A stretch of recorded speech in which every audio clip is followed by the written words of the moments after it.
Hello everyone, my name is Khmer. I am the owner of Cambodia Rice Art. All my artwork I am creating by all kind of Cambodian natural rice. I would love to support all the farmer because rice giving us life. To me, I think it's special. It's unique seed that it must be respected. Must be respected and created to all different design and hang art in the house to make it for souvenir gift, and you just go left and the rice and can see that rice giving us life. I do teach and transfer all of my knowledge to all of my students, and especially to the orphan and women victim of violence, free of charge. The reason that I did this because also about my dark background. I am the victim, I am the orphan, and I didn't have high educated, and I was born with the poor family. However, I have a strong passion. I never give up. It makes me more stronger, and I am today. If I can do it, everyone can make it. We start our school artwork from Siem Reap in 2015, and 2017 we move on to Sambor High School in Siem Reap.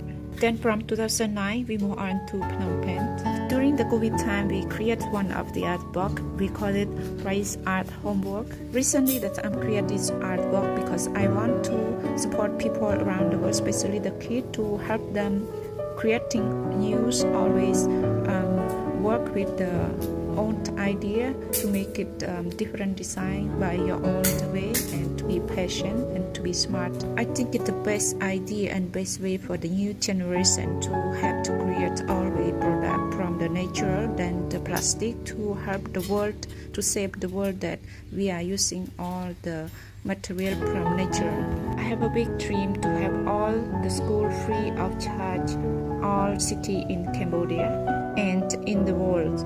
The other big dream is to have a big museum in Phnom Penh to represent our Cambodian rice and our culture, to the people around the world can visit our artwork of women victim, our friend and the student, all kind of the people that are really hard working from the rice art. With the other artist student to show their quality, their chain, their product, their challenge to the world that here we are, we can do it.